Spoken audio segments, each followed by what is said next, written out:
Hello students, welcome to Evergreen Commerce classes. In this video, I am going to start Joint Stock Company, second chapter of class 11th Business Studies. This is another form of business organization that is Joint Stock Company. What is the definition of the Joint Stock Company is? What is that? A company according to Companies Act 2013. This definition is given according to the Companies Act 2013. A company is an artificial person which is created by law that has a separate legal entity, perpetual succession, and a common seat and has a limited liability. These are all the features of a joint stock company. And in the feature we will discuss each and everything in detail. Like first one is, and company क्या कहते हैं हम, artificial person. So what is an artificial person? Artificial person means कि this is not a natural person. It is a person which is created by law. Law ने create किया. Natural person नहीं है, इसलिए इसे किसने create किया है? Law ने create किया है. तो it is considered as an artificial person. ठीक है. लाइक नेचुरल पर्सन हम लोग क्या करते हैं, किसी के नाम पे भी प्रॉपर्टी खरीद सकते हैं, कुछ बेच सकते हैं. ऐसे ही इन द सेम वे जो कंपनी है, क्योंकि वो एक आर्टिफिशियल पर्सन है तो किसी के नाम पे भी प्रॉपर्टी खरीद सकती है, बेच सकती है, क्योंकि हमने कंपनी को क्या बना दिया है? Artificial person. कॉन्ट्रैक्ट कर सकती है, बोरो कर सकती है, उधार ले सकती है, उधार दे सकती है, किसी के नाम पे भी केस फाइल कर सकती है, कुछ भी कर सकती है.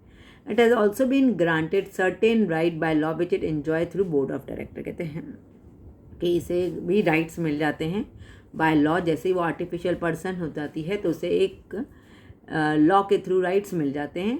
ठीक है. It exist only in the law. हाँ, ये एक्चुअल में एक पर्सन तो है नहीं, तो ये किसके अंदर पर्सन है? एक लॉ की नज़र में ये एक पर्सन है, but not in the physical. So we call it as an artificial legal person. It is known as a artificial legal person. Come to the second point, that is a separate legal entity. अब देखिए, artificial person हो गया. अब दूसरी हमारा इसका feature है कि इसके अंदर कहते हैं company is an artificial person which is created by law. Law ने बनाया ना. That has a separate legal entity. Separate legal entity मतलब इसकी अपनी क्या है? पहचान है. ठीक है. आइडेंटिटी. एंटिटी का मतलब मैंने पहले भी बताया, identity. The legal identity of a company and its member are separate. जो भी इस कंपनी को चला रहा है, द बोर्ड ऑफ डायरेक्टर, उनकी आइडेंटिटी अलग है, कंपनी की अपनी पहचान अलग है, कंपनी की आइडेंटिटी अलग है. ठीक है. जब उसको हमने आर्टिफिशियल पर्सन बना दिया तो उसकी आइडेंटिटी उसी समय अलग कर दी गई. So a member of the company is not liable for the company. अब कंपनी अपने नाम से उधार लेगी, उधार देगी, सब कुछ उसके नाम पे है. ठीक है. मेंबर्स की अपनी पहचान है और उसकी अपनी पहचान है. तो इसकी अपनी पहचान होने के कारण इसके पास एक फीचर आ जाता है, separate legal entity. Next is incorporation. Meaning of the incorporation is registration. The legal identity of a company and its member are separate. उसकी अपनी पहचान है. ठीक है ना. For a company it is to be recognise as it is separate legal entity. तो इसको registered करवाना है, तभी तो ये आर्टिफिशियल पर्सन होगी. अगर इसकी रजिस्ट्रेशन नहीं होगी तो ये आर्टिफिशियल पर्सन नहीं होगी. ठीक है. And it come to existence, it has to be incorporated. जिस दिन हम इसको रजिस्ट्रेशन करवा देंगे उस दिन से ये आर्टिफिशियल लीगल पर्सन रजिस्टर्ड हो जाएगा, लॉ की नज़र में आ जाएगा. ठीक है. It is very necessary, it is compulsory to register the company under the company act 2013. अब आप देखिए बेटा, फर्स्ट फीचर बता दिया है आर्टिफिशियल पर्सन, सेकेंड हो गया separate legal entity, and another one is your separate legal entity, another is incorporation, किसको रजिस्टर्ड कराना जरूरी है. Come to the next one is perpetual succession. ये भी हमारी डेफिनेशन में वर्ड था, परपेचुअल सक्सेशन. देख लीजिए बेटा एक बार फिर से, परपेचुअल सक्सेशन ये देखिए. ठीक है. The meaning of the perpetual succession मतलब किसी की भी डेथ, किसी पर्सन की डेथ, किसी डायरेक्टर के मेंबर की डेथ, कोई भी पोजीशन पे जो पर्सन है किसी की भी डेथ होती है तो कंपनी को, जॉइंट स्टॉक कंपनी को असर नहीं होता, क्योंकि वो तो उसकी अपनी पहचान है. अब तो उसने लॉ ने क्रिएट करा है. The joint stock company is born out of law, so the only way of the company ends is by functioning of law. जैसे वो बनी है, लॉ से बनी है, तो वो कंपनी ख़त्म भी कैसे होगी? लॉ से ही ख़त्म होगी, एक रूल्स एंड फंक्शन से ही ख़त्म होगी. ठीक है. किसी भी मेंबर और शेयर होल्डर या किसी की भी डेथ का या किसी की लाइफ में कुछ भी चेंज आ रहा है तो कंपनी को कोई फ़र्क नहीं पड़ता.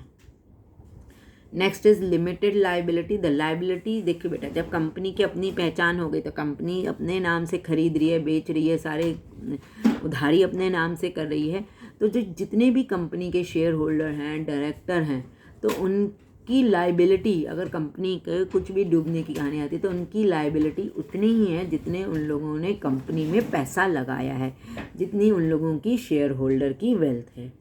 ठीक है, जितने उन्होंने शेयर्स खरीदे हैं उतने ही कंपनी की लाइबिलिटी लिमिटेड है। पर्सनल एसेट किसी भी मेंबर के यूज़ नहीं होंगे liquidated to repay the debts of company. Company के उधारी चुकाने के लिए किसी की भी पर्सनल एसेट, किसी भी मेंबर के पर्सनल एसेट को नहीं ले जाए। Share holder liability is limited to the amount of unpaid share capital. If is shares are fully then no liability. अगर उसने सारे पैसे दे तो कोई liability. Amount of debt has no bearing on only the company's asset can be sold. Company के asset को ही खरीदा और बेचा जा सकता है कंपनी की उधारी चुकाने में। Next is common seal. A company is an artificial person. अब उसको भी एक कंपनी एक आर्टिफिशियल पर्सन होगी तो उसको भी कहीं पे भी किसी के साथ कॉन्ट्रैक्ट करती है, कुछ उधारी लेती है, तो उसकी साइन कैसे होंगे? अब कंपनी तो आर्टिफिशियल पर्सन है तो उसके लिए उसकी क्या होती है? एक सील होती है, कॉमन सील, जैसे आप लोगों ने देखी है ना स्टैम्प, उसी ढंग से। So its day to day function conducted by the board of director. Board of director अपने बिहाफ पे साइन करेंगे, लेकिन उस कंपनी की क्या होगी? एक सील होगी। So when a company enter contract और sign an agreement the approval is indicated via common seal. उसकी इंडिकेशन कैसे दी जाएगी? एक कॉमन सील के थ्रू होगी। ठीक है, so no document is legally binding until and unless it has a common seal. जब तक उस कंपनी की कॉमन सील नहीं होगी, साइन, जैसे हम कहते हैं हम जब तक साइन नहीं करेंगे तो डॉक्यूमेंट्स हमारे नहीं माने जाएंगे। इन द सेम वे जब तक कंपनी की साइन सील नहीं होगी तो वो एक बॉन्डेड एग्रीमेंट में नहीं मानी जाएगी। ट्रांसफरेबिलिटी ऑफ शेयर, आप लोगों ने सुना भी होगा, जैसे हम कंपनी के शेयर्स खरीदते हैं,